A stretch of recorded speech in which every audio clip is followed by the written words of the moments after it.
अस्सलाम वालेकुम एवरीवन। सो आज हम स्टार्ट करने जा रहे हैं न्यू बुक जो सेकेंड ईयर की आ चुकी है मार्केट के अंदर।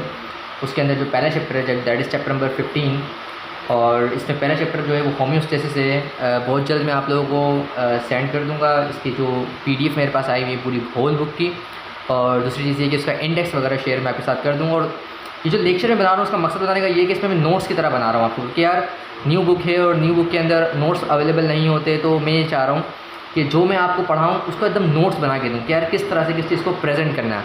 ठीक है, लाइक आप होम्योस्टेसिस अगर हम पढ़ लें तो होम्योस्टेसिस के अंदर किस तरह से इसको प्रेजेंट करना है पेपर में आ जाए, तो उसको सबसे पहले स्टार्ट करना है कहाँ से, इंट्रोडक्शन से, then definition, then important aspects हैं, इस सारी चीज़ों को डिटेल से पढ़ेंगे। ठीक है, तो first of all what is homeostasis. बेटा होम्योस्टेसिस का मतलब क्या होता है? होम्योस्टेसिस दो लफ्ज़ों से मिलकर बना हुआ है। होम्यो का मतलब होता है सेम, ठीक है, और स्टेसिस का मतलब क्या होता है?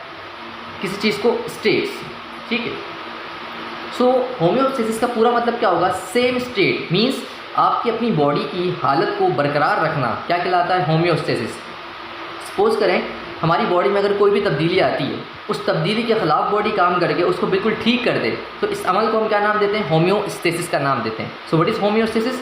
It is a procedure in which body self regulates is it's self. मतलब बॉडी क्या करे? अपने आप को रेगुलेट करे, अपने अंदर चेंजेस जो भी आए, तब्दीली जो भी आए, बाहर से आए, एक्सटर्नल चेंज आए या इंटरनली बॉडी में कोई भी चेंज आए, किसी भी किस्म का बॉडी में चेंज आ जाए और बॉडी से खिलाफ काम करे, उसे ठीक कर दे, नॉर्मल कर दे जैसे पहले था वो, इस प्रोसेस को हम क्या नाम देते हैं? होम्योस्टेसिस का नाम देते हैं। तो पेपर में इसको लिखने का तरीका क्या होगा? सबसे पहले आप इसमें हेडिंग लगाएंगे इंट्रोडक्शन की और बता देंगे कि अच्छा ये सारी चीज़ें मैं जो भी बता रहा हूँ वो new book same text book board जो न्यू आई है, और यही इसमें कुछ मैंने डेटा डाला है फेडरल बुक का भी और कुछ इंडियन बुक्स हैं हमारे पास, उससे भी मैंने डेटा इसके इंक्लूड किया है। ठीक है, तो वन बाय वन सबको डिटेल से पढ़ते रहेंगे हम। तो इंट्रोडक्शन में आपने क्या बता दिया? Term homeostasis was first introduced by Walt B Cannon 1871 to 1945, ये आपने इंट्रोडक्शन दे दिया इसको। ठीक है, अब आप इसकी डेफिनेशन पे आ जाते हैं। डेफिनेशन तो हमने क्लियर कर ली थी कि ऐसा प्रोसेस है जिसके अंदर क्या होगा? बॉडी के इंटरनल मामला को क्या रखा जाएगा? रेगुलेट रखा जाएगा, ठीक रखा जाएगा, नॉर्मल रखा जाएगा, जैसे वो पहले था वैसा रखा जाएगा। तो यही बेटा डेफिनेशन भी, it is a self regulating process by which biological system maintain stability which adjusting to the changing. यानी कि जो भी बॉडी में चेंजेस आ रही हैं उन चेंजेस को क्या रखना? स्टेबल करके रखना। हम इस प्रोसेस का नाम क्या रखते हैं? होम्योस्टेसिस। अच्छा, आया कि अब हम अपनी बॉडी में क्या क्या चीज़ों को मेंटेन करें, तो कौन कौन सी ऐसी चीज़ें जिसको मेंटेन करने पर हमारी पूरी बॉडी क्या हो जाएगी? मेंटेन हो जाएगी। तो फर्स्ट ऑफ ऑल तीन ऐसी चीज़ें जिसको आपने अगर मेंटेन कर लिया तो पूरी बॉडी क्या हो जाएगी? मेंटेन हो जाएगी। And the things are including osmoregulation, excretion and thermoregulation. Osmoregulation means maintenance of salt and water. This means कि आपकी बॉडी के अंदर वाटर और सॉल्ट के बैलेंस को क्या रखना? बरकरार रखना। सॉल्ट एंड वाटर को बैलेंस रखना बहुत ज़रूरी है। तो ऐसा अमल जिसमें हम सॉल्ट और वाटर को बैलेंस रखें, इस प्रोसेस को हम क्या कहते हैं? Osmoregulation. As you know that कि हमारी बॉडी में 70% तो वाटर ही होता है, 65 to 70% हमारी बॉडी में वाटर होता है, 70% to 90% इन इट्स सेल के अंदर होता है। तो बेटा एक बात याद रखिएगा कि अगर 70% हमारी बॉडी का हिस्सा पानी से बना हुआ है, तो अगर हमने पानी को मेंटेन रख लिया हमारी बॉडी के अंदर, तो याद रखिएगा कि हमारी बॉडी 70% क्या रहेगी? ठीक रहेगी। इट मीन्स कि हमारी बॉडी को 70% ठीक रखने के लिए क्या ज़रूरी है? हम 70% हमारी बॉडी को क्या रखें? मेंटेन रखने के लिए क्या ज़रूरी है? कि हम पानी को मेंटेन रखें। हमारी बॉडी अगर पानी मेंटेन है तो हम क्या कह सकते हैं कि हमारी पूरी बॉडी 70% क्या मेंटेन है। इसलिए आपने देखा होगा अक्सर जब कभी भी आप डॉक्टर के पास जाते हैं तो अक्सर आपको ड्रिप लगाते हैं। ड्रिप कुछ में कुछ नहीं होता, पानी होता है। यानी बीमारी हो, कोई भी मर्ज हो, इनिशियली हम क्या करते हैं? पेशेंट को इंटरनली हाइड्रेट लाजमी करते हैं ताकि उसकी बॉडी 70% क्या रहे? मेंटेन रहे। फिर उसके बाद देखते हैं उसके अंदर क्या क्या प्रॉब्लम्स और आ रही हैं इसके अलावा, फिर इसको हम एवेलुएट करते हैं और उस पर काम करते हैं हम। तो ये ऑस्मोरेगुलेशन का मतलब क्या होता है? Maintenance of salt and water inside the living system. तो बॉडी के अंदर वाटर और सॉल्ट को मेंटेन रखना। नेक्स्ट हमारे पास क्या? भी excretion. What do you mean by excretion? बेटा हमारी बॉडी में डेली बेसिस पर क्या बन रहा होता है? हार्मफुल वेस्ट मटेरियल बन रहा होता है। तो बेटा हार्मफुल वेस्ट मटेरियल को बॉडी से बाहर निकालना का अमल क्या कहलाता है?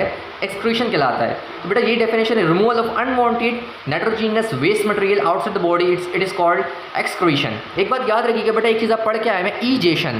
बेटा ईजेशन जो लफ्ज़ आप पढ़ के आए हैं डाइजेस्टिव सिस्टम में आपने पढ़ा था लफ्ज़ ईजेशन। 5 स्टेप्स से डाइजेस्टिव सिस्टम के डाइजेस्टिव ये आपने पढ़ा थे कि जो हमारे डाइजेशन होती है, डाइजेशन होलोजोइक न्यूट्रिशन जो हमारी होती है, होलोजोइक न्यूट्रिशन के अंदर बेटा आपने एक चीज़ पढ़ी थी कि होलोजोइक न्यूट्रिशन के अंदर सबसे इंपॉर्टेंट चीज़ क्या थी?